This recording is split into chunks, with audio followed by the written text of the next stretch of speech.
Hey everyone, thank you for joining the Red Lettuce. Thank you for joining another Proletarian Patriotism live stream. We are hoping to do a continuous series on this as it's a growing and important topic to discuss. Tonight we have some new guests with us, so we're going to do a round of intros. And some of the topics we're going to cover tonight are what proletarian patriotism means, and then we're going to try to discuss where we are seeing this being demonstrated currently and what the left in the US can learn from other movements that don't shy away from being a patriot and how patriotism is key to any successful revolution. So let's start with some intros. Let's start with Connor. Oh, hello. My name is Connor Gillis, as you can see written below me conveniently. I am a communist, a member of CPUSA. Been a communist for 12 years. I've lived in China for 5 years, and I am a patriotic socialist. That is a fact. And you can find my content at Connor Gillis. Just type my name in on YouTube, and you can hear me complain and talk about stuff. And it's good fun. Come join me. Nice. Let's move to Noah. Hey everybody, I'm Noah. I'm also a member of the Communist Party here in the USA, which you may hear a few times over the course of this stream. Look, I don't think I've ever made any bones about being patriotic. I'm a communist because I love my people. I love the people. I love the working class, and I want to see it do better. I want to see everyone have a better life, and I know, thanks to learning about Marxism, that this is the way to do it. I was at my Communist Party club meeting a couple weeks ago, and our chair, her name's Molly, brilliant woman, brought up this quote by Che Guevara, and it really kind of spoke to me. And he says, "At the risk of seeming ridiculous, let me say that the true revolutionary is guided by a great feeling of love. It is impossible to think of a genuine revolutionary lacking this quality."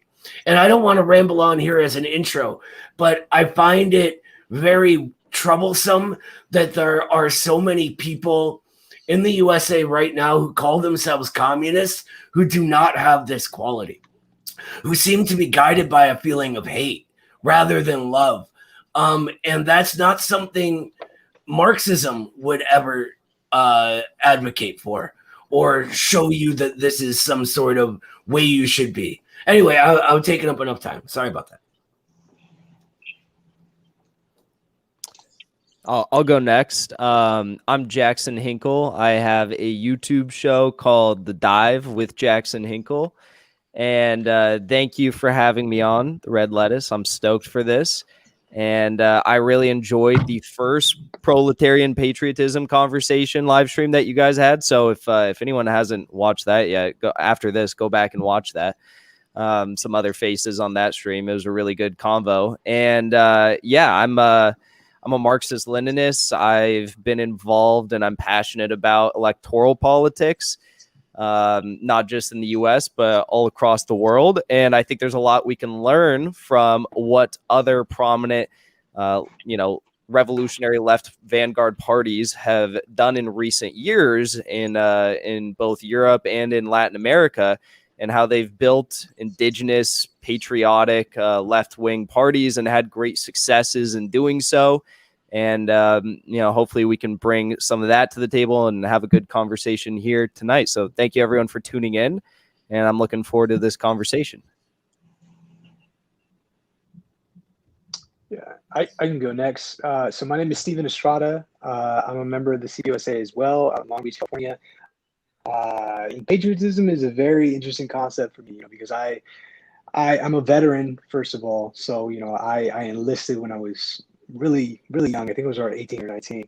And, I wasn't patriotic at all. That wasn't the reason why I joined. But over the years and me trying to grapple with what it meant to serve, quote unquote, and what that all entailed and a lot of it was done through Marxism and looking at things through a Marxist lens. And so I've gained a new appreciation for how patriotism and how love of one's country can actually motivate people towards progress and towards something greater and building something greater. And yeah, I'm excited for this conversation. The first one was awesome. Everybody in there killed it. So I'm honored to be with you all today. Thank you. Thank you, Stephen. And last but certainly not least is me. If you don't know who I am, why are you here? Hi, I'm Fox. I'm the other host of The Red Lettuce. Thank you so much for joining us. And thank you everyone who stopped by to have this conversation with us. This is, I think, a new topic for a lot of people on the left, at least looking at it from this way. So I'm really excited that we're having this conversation. I too come from a military family. A lot of my family has been involved in every branch of the service. I've got a cousin in Afghanistan, and I've got a cousin stationed out on the border in Turkey. So it's quite a complex conversation because my family is really patriotic, and that's how we grew up. And when I grew up, and we got involved in after 9/11, I was quite critical of my country's foreign policy, and I think that's what makes us loyal to our people, is when we question the motives of our government and who we're selling weapons to. And I think that's really, really critical lens that we need to adapt, is that we, like Noah was saying, we love our people, and we want the best for them. We don't come from a place of hate. We come from a place of love, but we do hate the government. So I think, that's a great uniting point for all the ultras waiting to cancel us in a few weeks. it's the fact that our government, directed by the entirety of the ruling class, hurts our people, which is why we hate them, right? That they live off of our backs. Everything they have, they've taken from us. And I say it's time we take it back, right? Yes, exactly. And I just realized I didn't really get to introduce myself yet. So I'm Eric. I'm one of the hosts of The Red Lettuce. And I think that when we define what patriotism means, I think when we talk about that, what it means to me is that we are talking about our revolutionary history and potential. Every progressive struggle and victory gained throughout our history, whether it be labor, civil rights, we won. It was all won by everyday American workers led by the Communist Party of America. They were always at the forefront of these struggles and victories. The things we take for granted, like the right for women to vote, the ending of Jim Crow, the 8-hour workday, Social Security, and ending the wars abroad, were all won thanks to American workers united together, led by the Communist Party. They fought for the people, not just here in their country, but for others as well. And we are seeing that now, especially with what's going on in Palestine. Workers in America are demanding more than ever the end of the aid to the apartheid regime of Israel, because people here are realizing that Israel is nothing more than an outpost of U.S. empire. And in order for that apartheid regime to end and for Palestinians to be free, we must challenge and replace the ruling bourgeoisie who control our government with a government that represents the interests of the working class here at home. When workers here at home stand up and fight for their fellow proletarian comrades at home and abroad, this is what it means to be a patriot. So that's what it means to me. I don't know if anyone else wants to dive deeper into like what patriotism means to them. So whoever wants to take that next, go ahead. Well, I didn't really talk about what patriotism meant to me whenever I introduced myself. I think it's what a lot of y'all said. Patriotism is a deep love for one's people and a deep love for one's country, and pride in the culture of that country. Now, that's why we make the distinction between proletarian patriotism and reactionary patriotism that's been distorted by the ruling class through their cultural hegemony.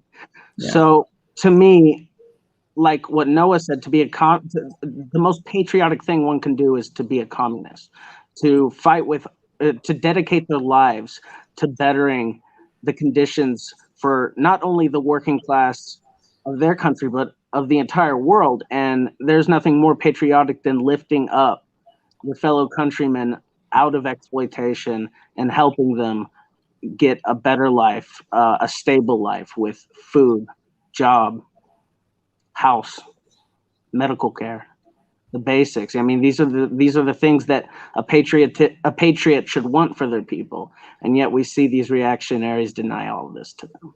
So, to me, like I said, patriotism is a deep love for one's country, people, and culture. I think Stephen said something really insightful. And he asked a question. He said, "What does it mean to serve?" Right? What is truly serving our country? Which kind of leads to the question, what is our country? Right? And I see our country as the people. And if we're Marxists, we look at the unity of opposites as our country moves and progresses throughout history, right? We see the bourgeois on one end and the workers on the other. And it's constantly in struggle, this tiny amount of people versus the whole big masses of people. Right. And to truly serve those masses, you need to be a part of them. You need to get your strength from them and take your pride from them and be able to stand up and be proud of what you're doing. And I'm very proud of our culture. I mean, the USA has created such beautiful music and art and has waged such heroic struggles. People have fought and died for everything workers have here. And our cultural currents spread all over the world. And that's not just because of markets, which yes has something to do with it, but blue jeans are an American working class just staple. And everyone wears blue jeans. Everyone listens to rock and roll. Everyone listens to hip hop.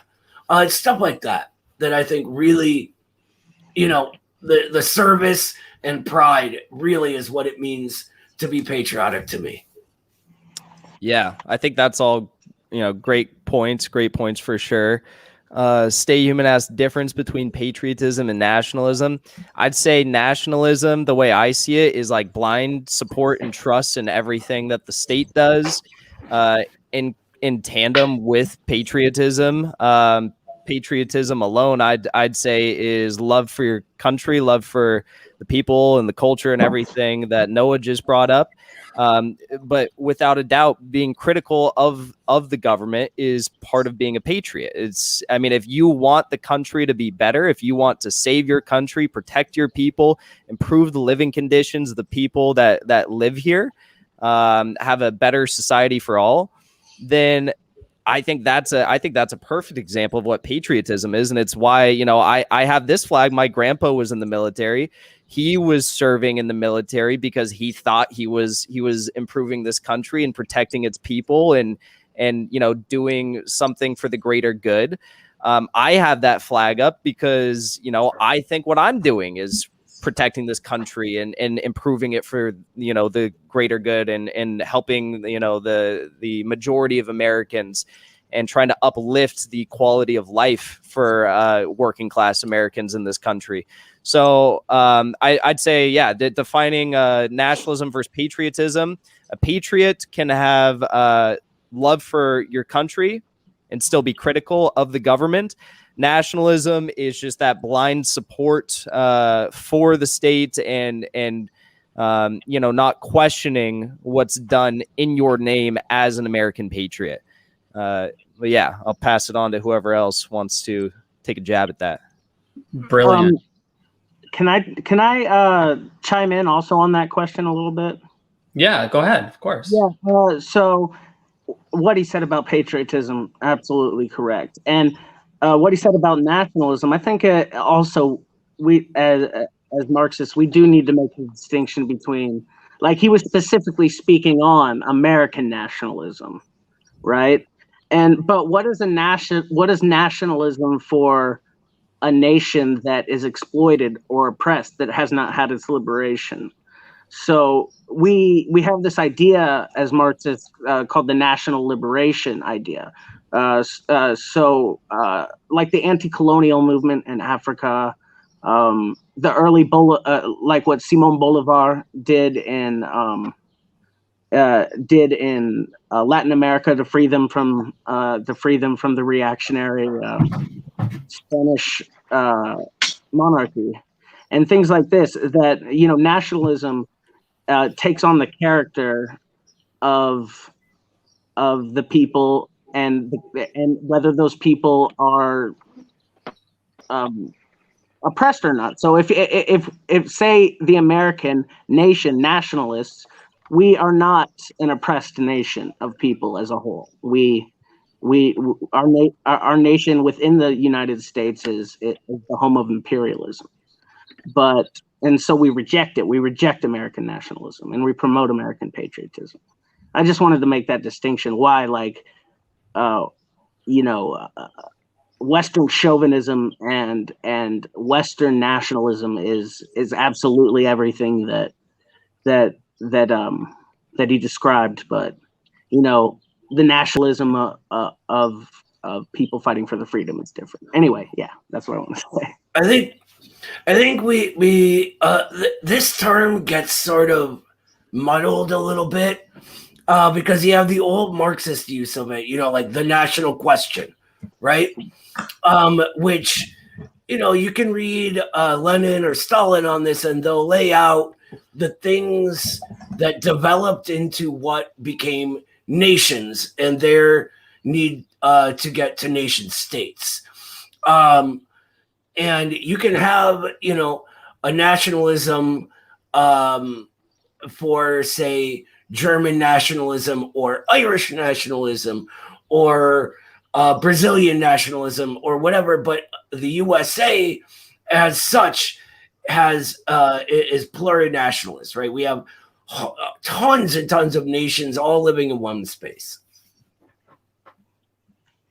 Yeah, And then, sorry. No, go ahead. Go ahead. No, sorry. Go ahead. I wanted to touch on that aspect. I forget who brought it up. I think it was Noah. But in terms of patriotism, comes with the requisite or the prerequisite of being critical, right? Being critical of those in power, and not blindly following, the reactionaries who are, currently in charge of things. And I think that's something, if you look in the history of this nation, in our revolutionaries, right? Martin Luther King, the greatest revolutionary in modern times here, he spoke deeply about, because he was dealing with a lot of the same types of criticisms, that he hated America, that he was a communist, that he didn't love this country, and he would always respond that the reason why I'm so critical is because I have a deep and profound love and respect for the country itself and the people that inhabit it and that go to work, and he developed that over time. And I think that is one of the reasons why he was such a successful revolutionary and mover of people, is because he knew where that the citizens of this country see themselves in the project of America. They see themselves in what America has at least always presented itself as being. And because a lot of these ideals were pushed in a revolutionary way. A lot of these ideals are inherently revolutionary. It's about the equality of all people. It's about liberation for all. It's about freedom. Those are communist ideals that only communism can guarantee. So it's about not giving up any look, if you talk about Gramsci's like war of position, right? Nothing should be given to the reactionaries. Nothing should be given in terms of allowing them to co-opt, especially patriotism, something as powerful as that. And it's unfortunate that we let them take the flag. You see somebody raise a flag, and you just kind of assume they're a Trump supporter, or they're a Republican, or they're a bigot. And I think it's shameful that we've allowed that to occur. We should fight it. As Marxists, I think it's our duty to take back those symbols and repurpose them towards a revolutionary orientation. Yeah, absolutely. I was going to say something and I completely blanked. I'm sorry. It's okay. It's okay. I thank you all for getting into that. We have a friend in the chat here. I think we should address some of their really, really out of like left field questions. Like there's one where they're like they're trying to insinuate that we're saying American workers are more important than workers somewhere else. I think that's so silly. That is not what we're saying at all. Where did you come up with that? Like that's not correct. That's not at all what we say. That's not our position. We have the same nationality. We don't have nationality in the Congo or France. We don't have we are our nationality is United States citizens, and so we are patriotic to those people when we advocate for things like fair wages and housing and healthcare, and we are patriotic to people we don't have the same nationality with when we advocate for less war. And we are internationalists. We're Marxists, okay? So we're internationalists as well. We can't fight for the rights of other workers if we don't even own the means of production in our own country. So we have to look within before we can look on the outside.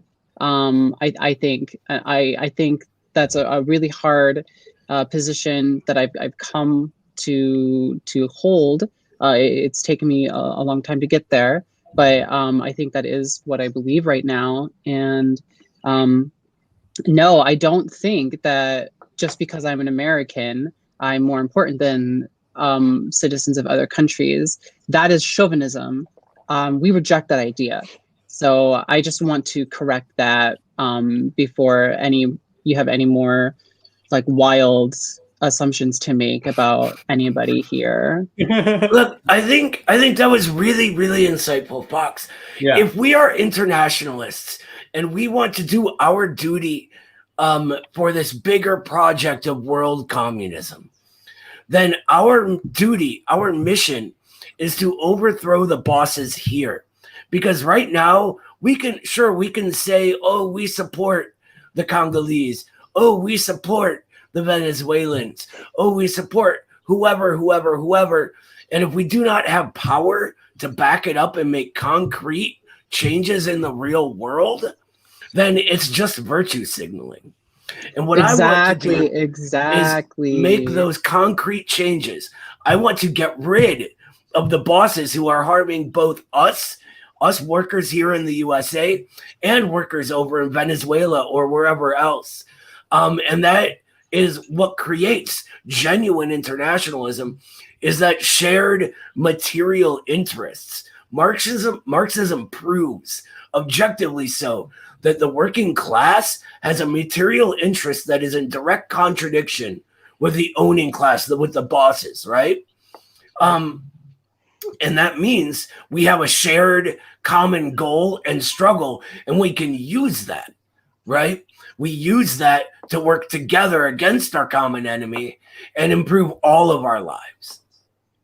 Yeah. And this is what people don't want to admit China is doing. China is building international cooperation based on mutual agreements and not at the other end of a gun. Okay, that's what the United States is doing. and China's taking a different approach, which speak and like national liberation movements. The biggest supporter of Palestine is one of Palestine's biggest supporters right now is China. So, so say what you want about what you were literally asking only questions. Like I think you didn't. I don't think anything you said was in good faith. I think you're part of the problem. I think that you just want like you're like upset about something. I'm not sure what you're upset about. I I wish you the best as well. If you're still here, I hope you stay and learn something, or get someone else's perspective, because you just keep making shit up because you like have some type of beef with. I can't. I don't know. I think sometimes also like people mistake like patriotism, like patriotic policies, like take like protectionist trade policies, for example, or like nationalization of certain industries as like being inherently like nationalistic, which is laughable. But I could see how like someone could extrapolate and try to make that argument. But at the end of the day, it's like, what are these policies all about? These policies are about protecting workers in your own country. They're about protecting also workers across the world and making sure that we're not all exploited by transnational corporations who are the ones who are dictating these trade deals like NAFTA, TPP, USMCA, permanent normal trade relations with China, all that stuff. So it's like, though someone could like try to have like a bad faith critique or attack and say that these are nationalistic policies, it's like at the end of the day, they're patriotic. They're making sure that workers in their own country are, being paid fairly and they're not being robbed of their raw minerals and their resources and their labor, and also maintaining just trade policy with people all across the globe. So that I think that's like an example of how one could like make a bad faith critique that's similar to that, but it's not at all that. Yeah. Right. I think that, that first of all, that was super bad faith. That person had no interest in actually hearing the answer to the question. They just wanted to insult us. But how you could make that extrapolation is amazing to me. Like what they're all saying, if we destroy American capitalism, and the highest stage of American capitalism, by the way, if we replace the bosses here is imperialism, then we are literally helping the entire world that is exploited by imperialism get free of that crushing arm around their throats. Exactly. It's disgusting. And I saw someone else ask a question there about, is nationalism ever useful, and use the example of Soviet nationalism used in World War II. There it is. And yeah, I mean, like you said, nationalism can be useful. If you look at every single, independence movement from colonialism, it has been based on a national identity and some sort of unified idea of nationhood, and understanding that their nation is not free and that they must make it free. And I think that's the clear distinction we have to make here. We're not nationalists. We're not national chauvinists, as Ewoks said. But, we are simply people who want to see our country do good, like in what we see in other places, like what we see in Cuba, like what we see in China, like what we see in Nicaragua. In these places where we see governments of action for working families. So I think that that's really important, and to misconstrue us as some sort of American nationalists, even though we live within, we just made it clear we live in a multi-ethnic, multinational country, and that the idea of being American is not what the reactionaries say it is. It's what we define it. It's what the masses define it what it is. And whenever you take these weird abstractions about what nationalism means to you and start making bad faith arguments, like what Fox said, you're what's you're part of the problem. You're not helping anyone. You're just trying to be right. You're trying to win an argument, and it's disgusting, really. Yeah. There's one aspect to this argument that I think is important to touch on in relation to, oppressed identities, right, or oppressed peoples living in the state, and their relationship with the country and the flag and some of the symbols that represent, what it means to be American. And I tend to think, especially within these like ultra leftist tendencies, anarchistic tendency type people, there's this monolithization. Is that a word? I think it's a word. But there's this tendency to say that we all think the same, right? And that we're all revolutionary, and that all of these people hate the country and want to overthrow it, and they want to start from new. And honestly, in my experience growing up, being in a community that's mostly Black and brown people, serving in the Army, my unit was almost entirely Black and brown. That's not the case. Everybody has a different relationship, and sense of pride. There's varying levels of pride in the country, but for the most part, people identify as American because historically they fought to be known and recognized as an American. So there's going to be a lot of pride and a lot of feeling of connectedness with the country, and they're very hesitant, in my opinion, especially the Mexican American communities. Very common to go out with the Mexican flag alongside the American flag because it's important. It's a Chicano identity down here in California. It's important to be seen as both Mexican and American. And even if you look here in Long Beach, I mean, a lot of the food, like street tacos, that's a fucking Mexican American like thing. It's a uniquely American concept. King taco, especially. Yeah, exactly. So I mean, there's a legacy and there's a history, and I do think there's this like unfortunate tendency just to make people that are actually complicated and have a lot of different views on this subject into one. We all hate America. We all hate everything that it stands for, and that's simply not true. I think it's funny because it seems almost like because most of it, these sort of anarchistic, petty bourgeois, radical, different brands of new utopianism come from a sort of more well-off background. They're sort of rich kids in suburbia usually. And I grew up in a mostly Black neighborhood, and I went to 4th of July parties every year. I went to barbecues every weekend. Everybody was flying the flag. But beyond just that, they've done polls. We have concrete data on this. Mm-hmm. And let me look up the World Values Survey. I was just going to say.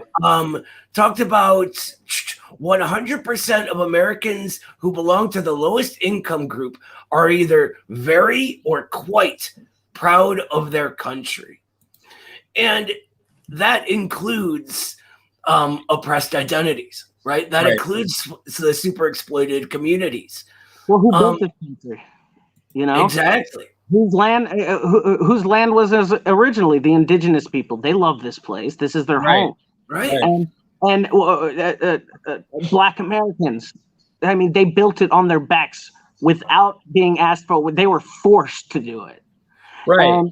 And you look at Chicanos, to this very day, are the people, because I'm from Texas, and our Tex-Mex food is tied to that identity. So much of our culture, I live near San Antonio. It's called San Antonio. So much of our culture is tied to that people, but they're also American. These people are the people who made Texas what it is, along with everyone else.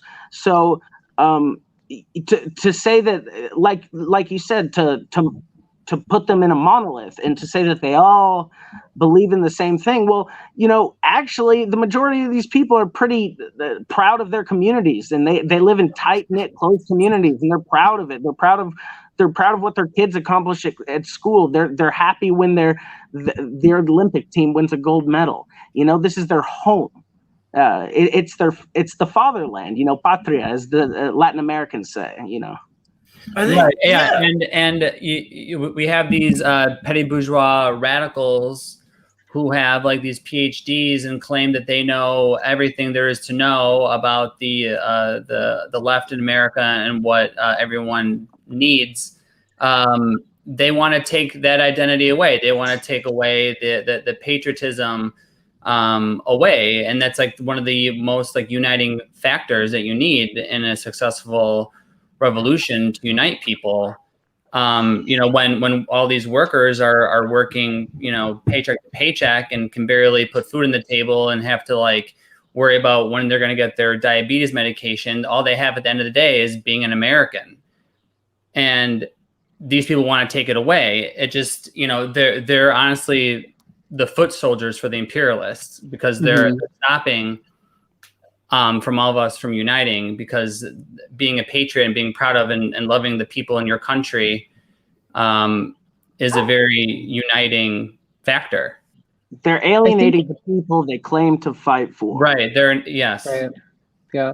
I think I've been fortunate enough to live abroad too. And when I talk to people about my living conditions here, I've lived in poverty most of my life, and working for shit wages at really terrible jobs. And people are really surprised at how little we get paid, and how, you tell people in Denmark or in Germany or in the United Kingdom how expensive an ambulance ride is. They are totally shocked.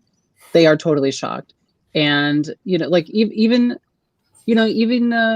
countries that we've been told are super poor and super destitute, even they get free ambulance rides. So I think that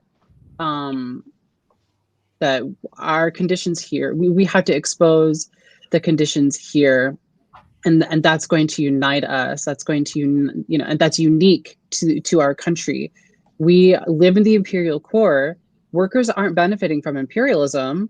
So so what do we have? We have this identity that we're in the land of the free and the home of the brave, but we've got to unite somewhere. We've got to meet people where they are, and it sounds like the working class really likes living in their country, even if it is a little rundown. So I think, I think we've got to go. We've got to meet some of these people where they are. Right. Yeah. One of my friends, his name's Shatescott Martinez, and he's an indigenous climate activist who lives in Boulder. And when he was 16, he did this video. It was on one of those Snapchat, BuzzFeed news story things. And it was on the 4th of July. It was this big thing. And I remember he was really stoked about it. But the question that they were asking all these teen climate activists in the Snapchat story series thing was do you love America? And as someone who knows Shatescott very well and has heard him speak at different events, summits, protests throughout the years, I was I wonder how he's going to answer this question, because he's someone who advocates for land back, which I do as well. He's very, very critical about the founding of this country.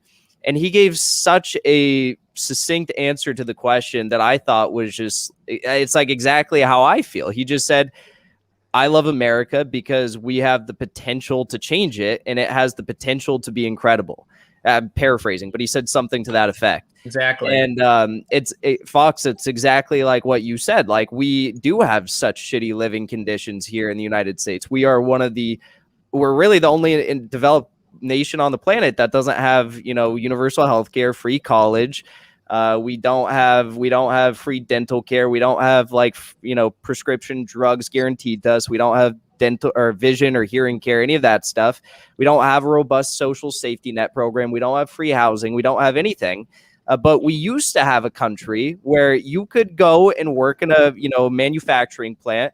You could go work 9 to 5, 5 days a week, and you'd be able to have enough money to buy a home, buy a car, put your kids through college, and go on vacation once or twice a year. And it's I love America because we do have the potential to score those political victories if we do so accordingly, and we unite enough people in the correct ways to be able to do that. And as I brought up in the beginning of this discussion, the ways in which people all across the world are uniting to do that right now, and you see these headlines of socialists win elections in countries X, Y, and Z. You see in Latin America, there's a new pink tide happening right now.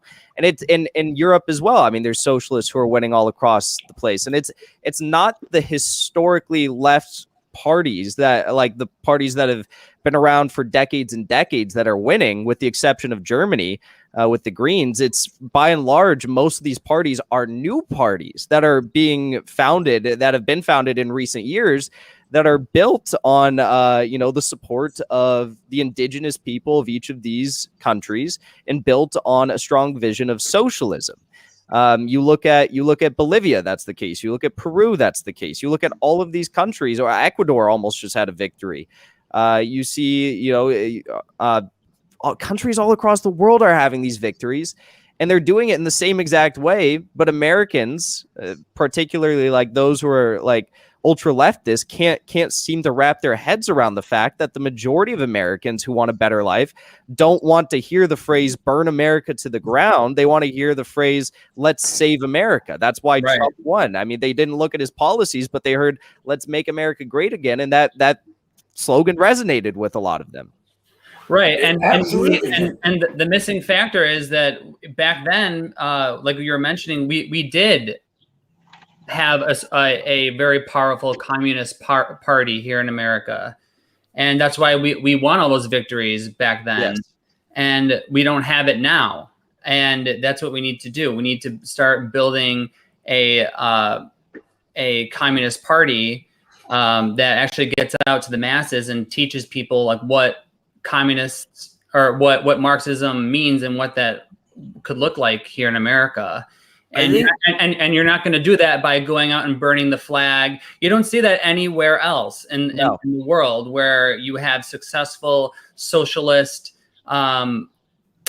struggles and parties. They're not out there burning their flag. They're out there carrying their flag, and they're fighting for their country because they want to save their country from the imperialists. And that's what we need to do here. We need to save our country from being destroyed from the imperialists, who are also destroying the world and invading countries and overthrowing democratically elected governments. Yeah, I think this stream right here is a perfect example of this.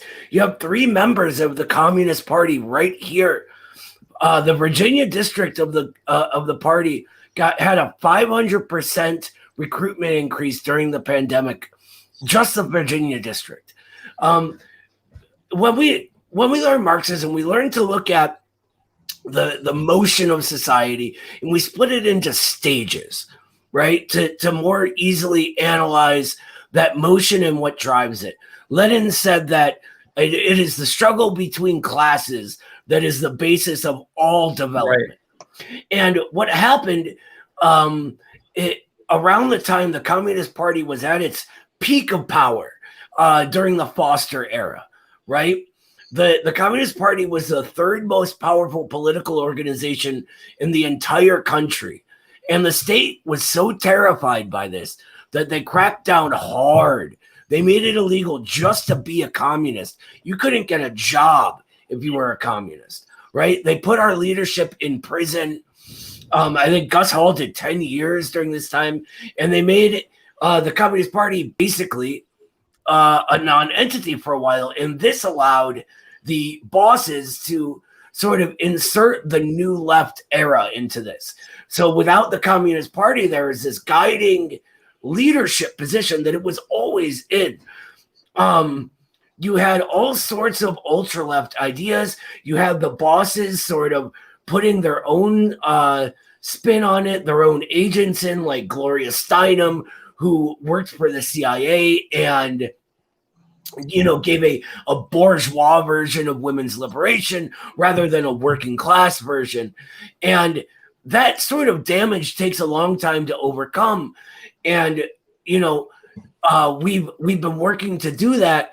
And in this era right now, with the conditions getting so much worse and so many people just right on the edge of realizing this, right? Or seeing, holy crap, this system is not built for me.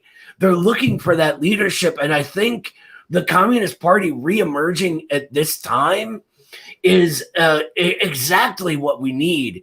And all we really need is just a continual motion and more streams like this, more people who proudly step out and say, I'm an American and I'm a communist, and here's why you should be too.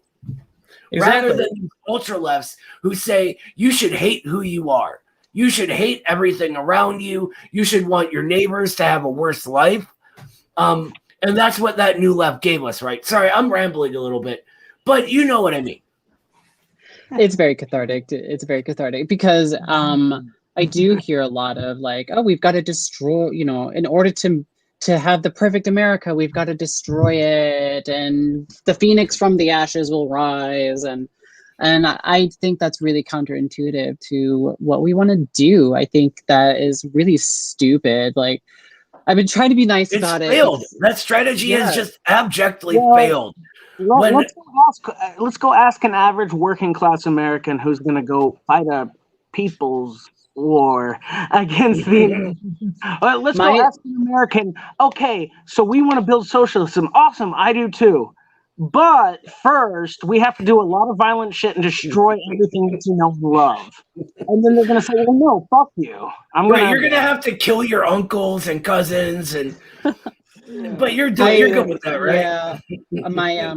I asked my my grandmother, my mother, and my sister like some of these questions. Like, if somebody said, "Oh, I'm a socialist," and one of our agenda things is to destroy America and build a new one, and they all kind of looked at me and they were like, "No, no thanks." And my sister is a Marine. Okay, so maybe Stephen has met some interesting Marines, but she's changing. I see her grow, and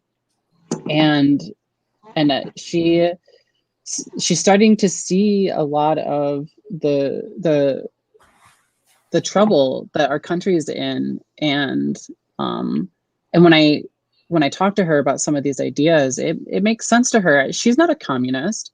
I think she could be if I tried hard enough, but that's she's got to come to that on her own. But she's been asking me lots of questions just because I've given her space to breathe. So we've I hope that we can continue having these conversations, so that other people can maybe see and ask, because nobody wants to do that. Nobody wants to be at war all the time. Nobody wants to be constantly fighting. I don't know. Maybe Stephen can give us some insight on how our token army vet can tell us about working class people being exploited by the U.S. war machine, and what they actually do. I mean, just I mean, just give like, I think you're. I wasn't a Marine. I was in the Army, but I know Marines. Yeah, and they're fucking crazy, man. Military people in general, you come out, especially if you've been deployed, you can go either way, man. You can come out like a fucking hardcore reactionary, like you want to re-enlist, or you can come out and anti-imperialism was my path towards embracing Marxism. And there's a lot of folks like that. They may not come to Marxism fully, but I know a lot of anti-imperialist veterans. And so, and just to give more commentary on the the aspect of the new left, I think the powers that be, the bosses, really captured that energy because a lot of it just grew out of this frustration, right? The inability and the unwillingness to meet people where they are, and given the fact that the U.S.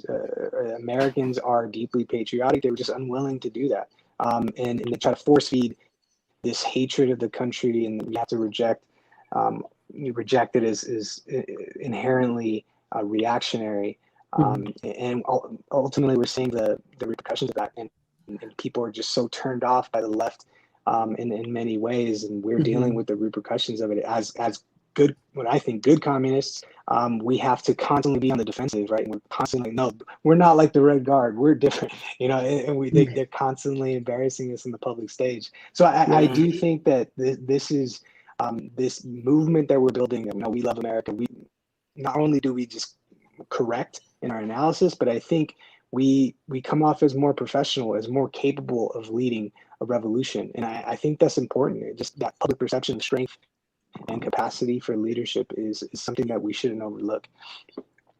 Absolutely. I think that real quick, just one quick thing. We have to also understand that the people that we're fighting for, they're not all going to become communist. I think ultras have this delusion that that's exactly what I was going to say. Yeah. Oh no. Did Oh, Connor cut out? Wait. Connor's gone. Give her a second. She'll be back. Okay. But I think what that's Connor was going to say was that, socialism isn't when everyone agrees with you, which is something that we talked about in our live stream, or not a live stream. We did a video with Connor. I think we talked about this a while ago too. Just because they, we're not always going to agree. Oh, welcome back. Welcome back. Anyway, what I was saying is that they're not all going to be communists. Right. The majority of people are not communists. And then you hear people say, well, the Communist Party of China has 90 million people. Yeah, out of 1.4 billion. Right. And so we can't expect the working class to all be super woke. We can't expect the working class to all understand the intricate dynamics of dialectics and class struggle. We have to come to them with language and understanding of someone who hasn't done the study that we have. And that's what these old people expecting everyone to just become a communist. A communist is the most advanced strata of the working class who dedicates their life to organizing for the revolution. I think that's really important to understand the difference between creating a recruit, another communist, and creating a mass base of support. Not everyone's going to be us. Not everyone's going to be a communist, and you can't expect everyone to be a communist. What you can expect is people to recognize when we do our job correctly, that we are capable of leading us to a better world. And that's what we need to be focusing on, showing people that we're not that joke that Red Guards are.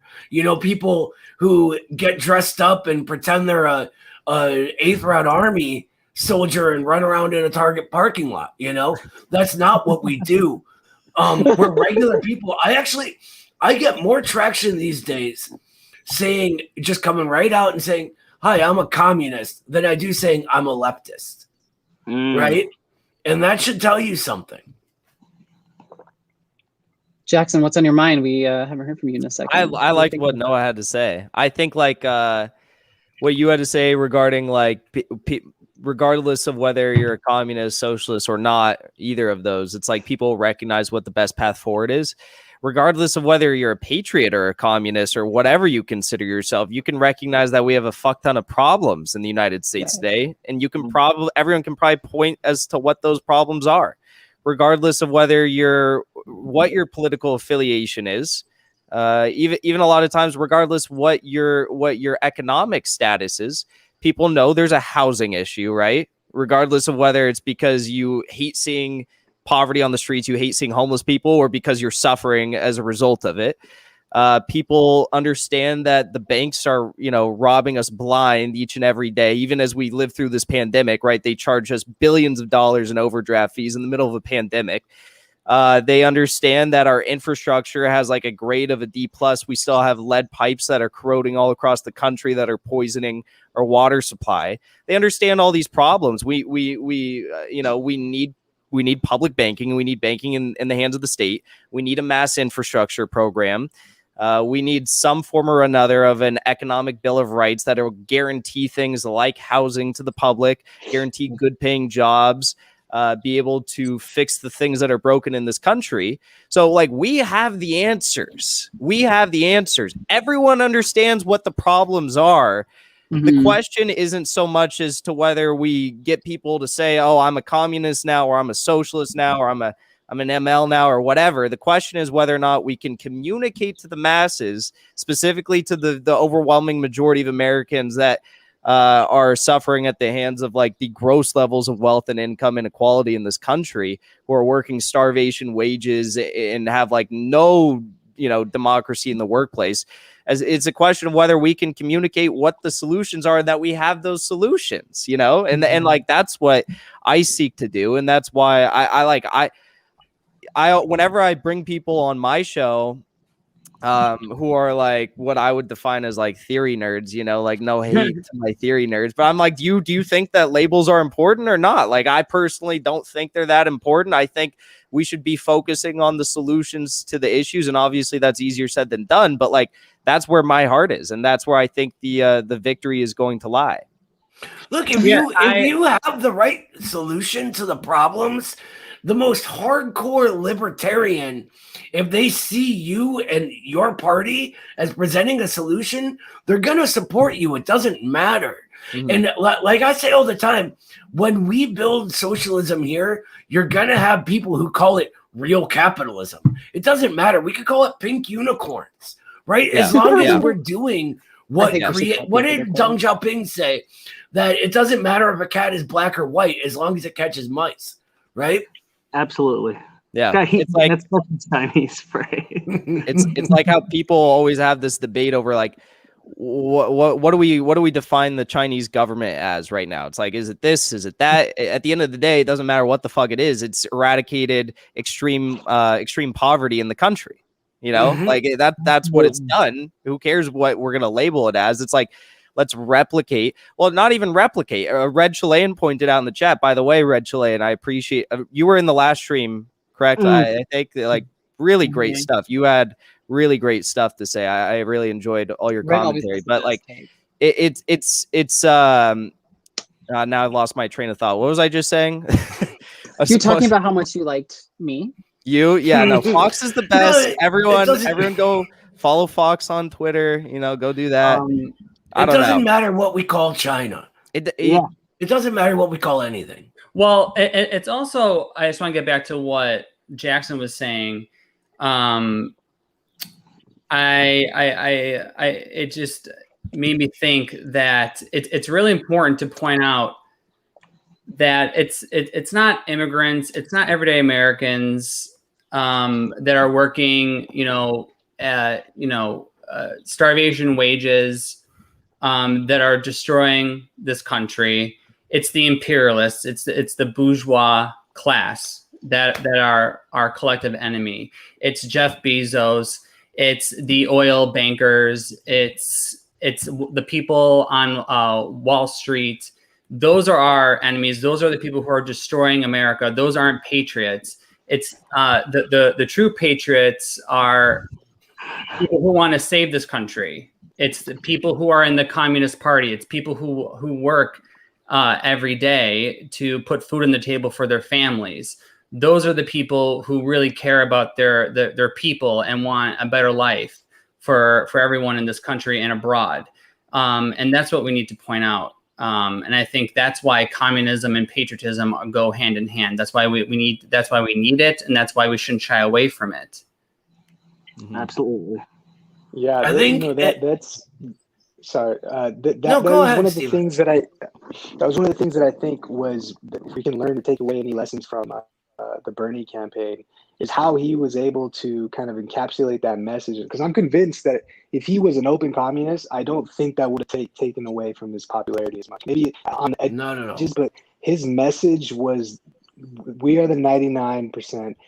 The 1% is who we need to fight against. He was very clear about that. It's the banks, it's Bezos, it's Amazon, and that resonated. And it resonated across the political spectrum. You can be from in a conservative area, and it resonated with many of the farmers and industrial workers there, and it resonated down here. I was at Bernie Rally here in Long Beach, man. It was diverse. It was all different kinds of people, and that's beyond. Like you said, you don't need to be a socialist. You don't need to be a communist, but you can recognize, and I do think often people do recognize where their interests are, and when you are able to point to them, who are your enemies, who are the people that are standing in the way. I think that's the way to go as a communist. To kind You of know that- add to that, Stephen, something I noticed when I was so right after Trump got elected, I went to a counter protest downtown Chicago. There was a MAGA rally, and the opposition, like we were outnumbered very clearly. There were a lot of like Trump people there, and other than the couple of like indigenous people who were with us, everyone else was white, and the MAGA crowd was like way more like ethnically and culturally diverse than we were. I mean, there were Black people carrying MAGA flags and American flags. I mean, they really, really believed that Trump was going to like drain the swamp or make America great. Like, there were so many immigrants there, and they were talking about how I remember one woman giving a speech about how she had finally gotten her citizenship, and that she was so proud to be part of this country. And that was a moment for me, because I was with a bunch of anarchists, and I was like the only communist there. It was all anarchists, and I was the only communist there, which happens to me a lot. But the crowd like really like cheered her on, and they were really supportive of her, and it was interesting. It was very, very interesting to see that, because I remember somebody on our side of the aisle was saying like, oh, these people, they don't really know what's good for them. But I find that kind of problematic. I find that really chauvinistic. You mean people of color don't know what's good for them? Is that what you're saying? Like that they don't know their own minds. It's just white right. man's burden racism repackaged. Yeah, exactly. And so yeah, that's I think that the right wing has. I'm sorry, I thought you were done. The people aren't stupid, and the people are in tune to their needs and their wants. The people are intelligent. They're humans. Humans in general are very intelligent, and you can see out of this the same trend that dismisses proletarian patriotism is the same type of people that have such a disdain for the working class. They hate the working class. They hate them. They hate their religion. They hate their culture. They hate their music. They hate everything about them. It's the disgusting disdain, like me from my high ivory woke tower, is disgusting how they see working class people in this country and how they think that they're better than them. The people aren't stupid. When they see that, they pick that up. People pick up on that. Why do you think people hate liberals? Right? Because this is all like a muddled sort of like mainstream perception of the left. And that's how they see them. And for me to go, some spoiled ass rich kid looking down on me who's been in a classroom his whole life thinking is better than me because what, his parents were rich? No. Because he's woke now? No. And I want to address something that I saw in the chat real quick. Sorry to like dip and dive on you, but I saw someone say the left have no political representation. The Communist Party has no hope in the America Oh my God. political sphere. I think we need to evolve and take over the left. Oh my God. Have you not been paying attention to this entire stream? No. Watch as we pass you by, individualist. Okay, if you say that you're a big liberal individual, like critique without having any idea what the Communist Party is or the strength we're gaining right now, watch as we pass you by. Get on board or get the fuck out the way. Yep. Because they're the foot soldiers of the imperialists. They're helping divide the working class even more. And this they're not doing the working class any favors. They're just helping the imperialists stay in power. So yeah, I had a question that I would like to hear y'all's analysis on, and it was something that that was brought up on Twitter on my timeline, and I thought it was an interesting take, because I think it can be instructive as to how we view these different social processes. But someone brought up, obviously, with the ongoing Palestinian the crisis there, how this person brought up that the rejection of nationalism, the rejection of their words nationalism in Israel, and the use of the flag there, and their their own version of patriotism, if that's what they want to call it. It was evidence that in settler colonial countries, it is always to be rejected. Now, with the U.S. being a settler colonial country, or at least it's historically been that case, how would you kind of distinguish these two different countries? Because I think we would surely all agree that Israel, you can't be a socialist and wave around the Israeli flag, right? That's not happening. So how do we explain that and justify that? How would you? May I say? Well, a country, yeah. No one's going to deny that our country is built on stolen land, on the backs of the sweat of slaves, and the indigenous people were genocided. We understand this deeply. But patriotism in the country and what these things mean are defined by the masses within the country, and they're defined by what the people do. Now, Israel and the people who consider themselves Israeli, they define that through still as we're speaking, through genocide. And it's not just the Israeli state; it's settlers. It's people from Brooklyn, probably one of Eric's cousins, probably someone I met in shul, and these. Baruch Hashem. I hate Zionism so much.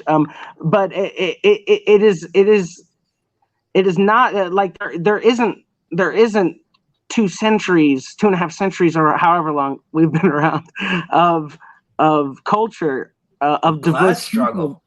Of class struggle, of culture, of diverse multinational people. Because Israel isn't a Jewish state. It is a white supremacist state. It is an Ashkenazi state, but also people who are considered Israeli, people who get to use the street, people who have citizenship, who have built that society, who defined it, are not the Palestinians, are not the people who live there, but the settlers themselves. In America, who defines America? Who defines what Texas is or Southern California? Many indigenous people who speak Spanish now, who have European and indigenous blood. Black Americans have made up the culture of this country. So much of our mainstream culture has its origins. Our music, our everything when it comes to entertainment comes out of Black culture. So I mean, America is multinational, multi-ethnic, multicultural, and the masses have defined what it means to be American. It's no longer the people who founded America. It's no longer that small group of white settlers that did it. It's a whole different thing now. Everything is in motion. Everything changes over time. There is no essential qualities to anything. Everything is changing and everything is in motion. You have to look at this dialectically. You can't just look dogmatically in a straight. History doesn't move in a straight line. You can't make a straight line from settler colonialism to today. It moves in spirals, contradictions overcoming each other, and coming to a synthesis. And so it's just evident of this Western individualist liberal thinking about things. While their intentions are good, you're totally not using the revolutionary science that is the basis of how we understand the world. Can I jump in here? Preach, sister. Preach. So a couple thing I love what you said, but I did get how did this come up? So I made some Facebook status about Israel and Palestine, of course, And a friend of mine said that we should be distinguishing Israel as a Jewish supremacist state, not a white supremacist state. So I wonder your thoughts on that. But also, because but- it's not Jewish, because it's not Jewish at all. First of all, as a Jew, we're not supposed to have a state. Period. Yeah. It's a Zionist Man creation. is not supposed to bring the messianic age upon. First of all, the hubris of people who think they can do the work of Hashem is ridiculous. Second of all, Hashem condemns anyone that commits these murders or steals land from people. This is not how Hashem teaches us about love and coexistence. Third of all, every single fucking day, Israel is murdering domestic Mizrahi Arabic Jews. Palestinian Jews, Ethiopian Jews, Yemeni Jews, Syrian Jews, and they're dropping bombs on these people and other. They don't give a fuck about Jewish people. No, they don't. Exactly. No.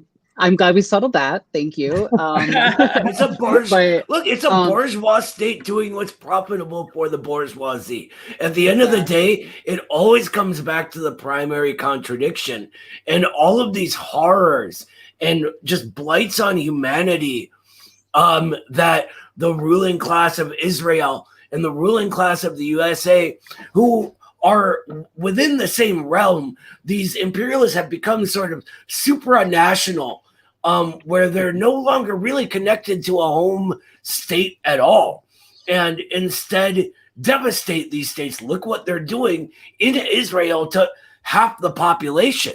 Right? Look what they're doing to the USA. It's always class struggle at the root. Yeah. Always. And this is why to be patriotic, you need to fight against these people. And to call yourself a communist, you need to get in the ring. You need to fight. Just tweeting isn't going to help. And I'll also add, I don't think any communists in the United States would deny that the most patriotic thing to do would be to guarantee, like, to fight for land back, to guarantee reparations, to do all those sorts of things. I mean, it's not like, it's just not feasible to say, like, we are going to disband the United States and revert all the land to the indigenous people. Like, even though that would be, like, right, technically, like, the just thing to do, consider it's all stolen land, and I mean that's reaction, yeah. though, right? That's thinking you can go backwards in time when you can't. We need to go forward. That's fascism. Going backwards in time is fascism. And Palestinians can't kick out every single Israeli settler, Zionist settler, whatever. When we finally, hopefully one day, create a Palestinian state with equal rights for all and the separation of church and state there. So it's like, you can't, I like what Connor, you had to say, you can't draw like a straight line through history.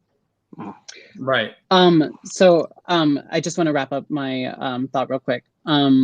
So I love what you said, Jackson. Going back in time is not correct. Like that's what fascists do.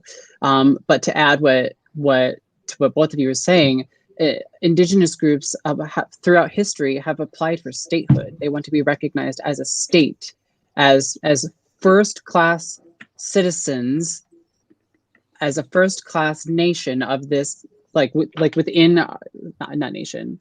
You know what I'm trying to say. They want to be seen as a state. Like that's those conversations are happening in indigenous groups. So land, part of land back means, well, if they want statehood, let's give them statehood so that they have equal representation in our government and equal footing with the rest of American citizens. They want to just back to this destroy America thing. Like that is no. Right. I don't think people know what they're talking about when they say that. And I think it's also back to what Jackson was saying about you can't just kick out all the Israeli people. Like that's going to be a difficult conversation to have. Before there was Israel, there was the United Arab Republic, and it was from Syria all the way through Egypt. And it was a unitary one-party socialist country. And surprise, during the 6-Day War, the imperialists put Israel there to start stealing land, and they split up. they split up the state. And I think that, you know, we can't just get rid of Israel and the problem is solved. Like, we have to move forward, and that it's the same here. We have to move forward. We can't go backwards. That's, you know, that's what Nazi Germany did. That's what fascist Italy did. They looked 1,000 years into the past and they're like, yep, we're Rome again. And, you know, we can't, those borders don't exist anymore.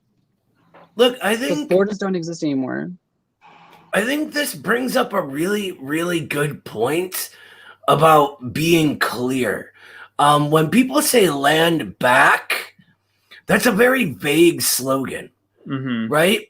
That could mean anything from the most ultra-left sort of measuring blood quantum, race reductionism, kick all the evil whiteys out or whatever. Yeah. Or it could mean self-determination for those communities and nations who wish to self-determine, you know, which are two radically different things. One thing any good communist would support, and the other, which is just impossible and crazy.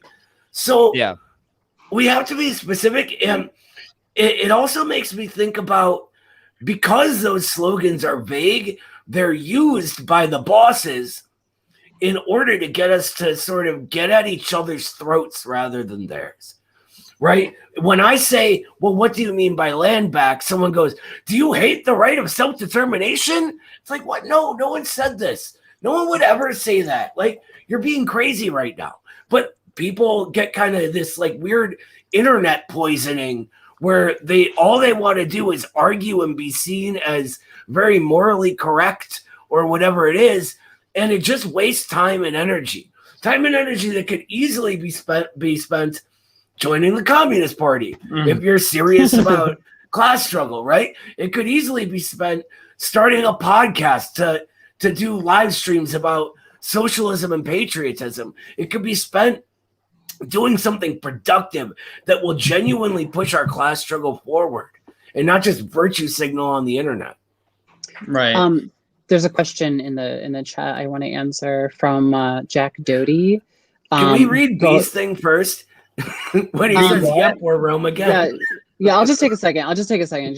No, I'm sorry. Go ahead. I'm just being stupid. But Jack says, what does that mean? Going back in time is fascism. So there's this concept, a pretty academic kind of jargony term. It's called Paleon genetic ultranationalism. It's a theory. I'm just going to read the Wikipedia page because I can't make up my own summary for it.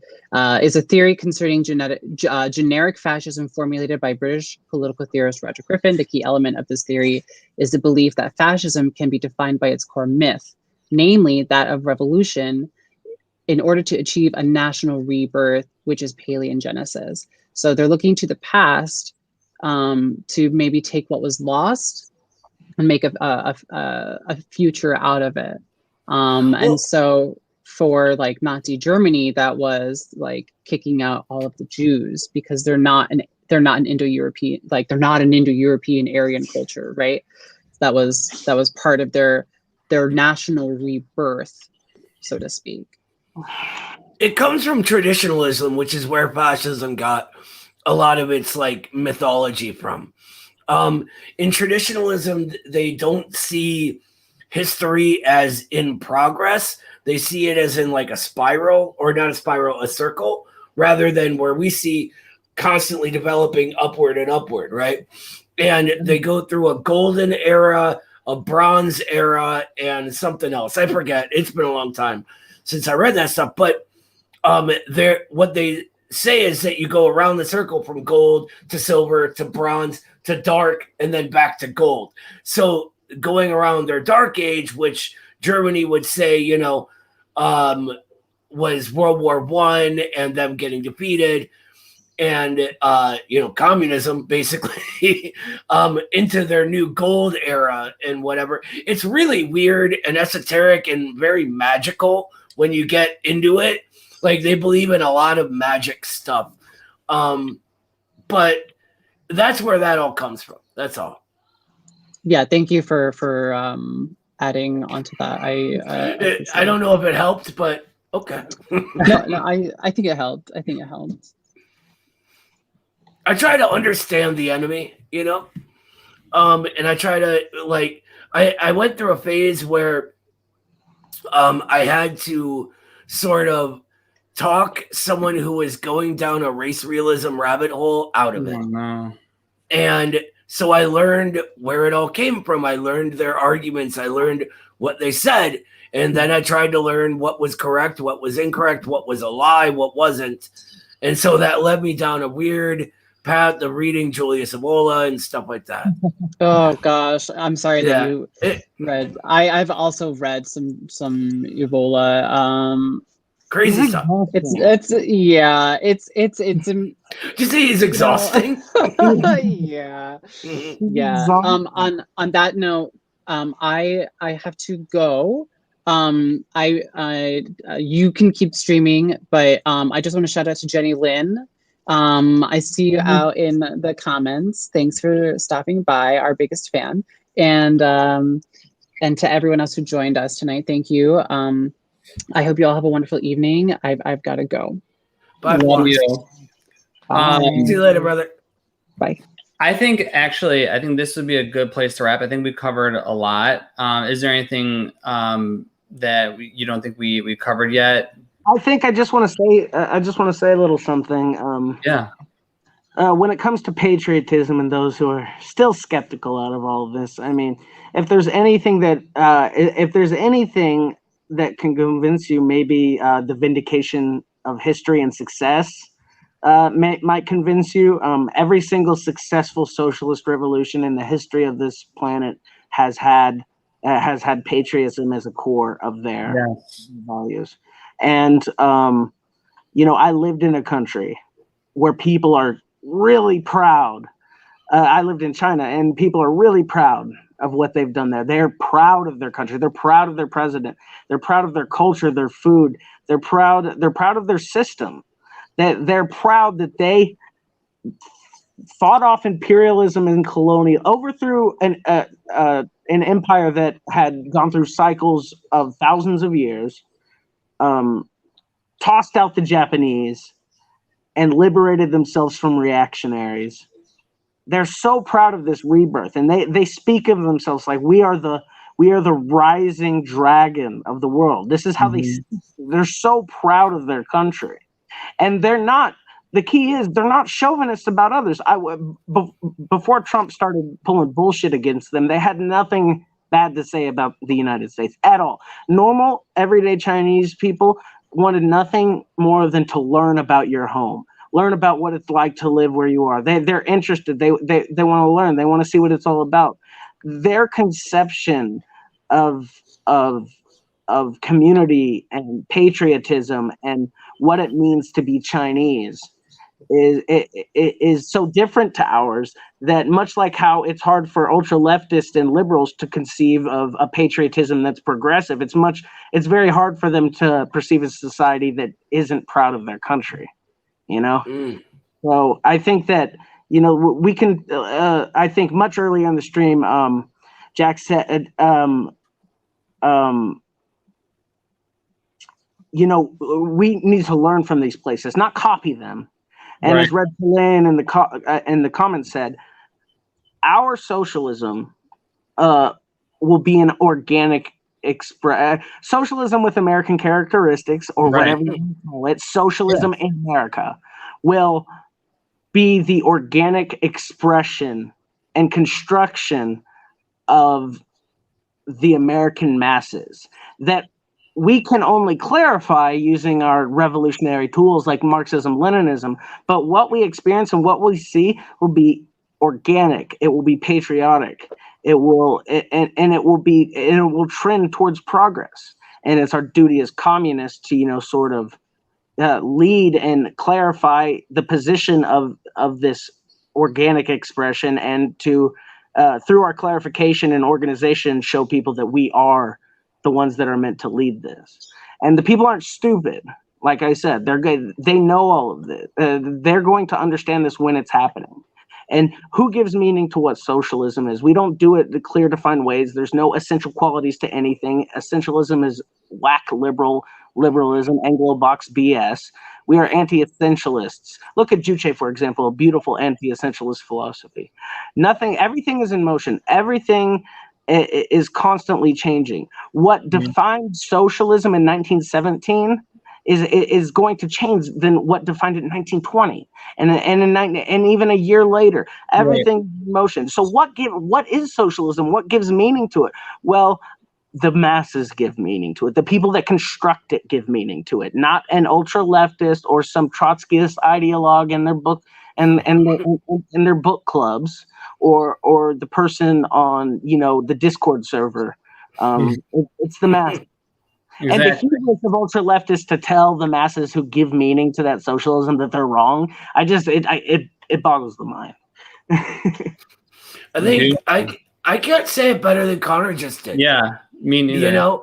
So all I will add is that watch our message get bigger. Watch it work. Your children will be communists. You're welcome. You crucified? That's a great quote by him, by the way. Last words from me are actually last words from Caleb Maupin that I appreciated. He said, "American socialism will be a 21st century socialism founded on a history of American progressivism." Absolutely. Preach. Exactly. And reminds me of this book. Hey, Foster. Everyone should read Foster. I love William Z. Foster. Those who don't know who he is, you should really check him out. Leader of the Communist Party in the early days. One of the most brilliant Marxist-Leninists of all time. Absolutely. Absolutely. Stephen, any last comments or anything? No, that was beautifully said by everybody. Thanks for inviting me. It was fun. Yeah, no, thank you everyone who joined us. Thank you guys for participating in this conversation. We hope to continue this series. So I think we're going to do that. The chat was very active. I know there was people in there asking questions, and don't be afraid to ask questions. Just also come here to learn as well. And, we're not here to shit on people who might not know this topic well. That's why we have this channel. That's why we're doing these streams, is to educate people. So we really appreciate you coming and wanting to learn. So we hope to have you guys back soon, and we look forward to continuing this series on what patriotism is, because it's very much what communism is. They're interlinked. You can't have one without the other, and it's important to point that out. So thank you all again, and we look forward to doing this again soon. Red salute. It's a pleasure and an honor, brother. Thank you, everybody. Peace. Thank you. Bye.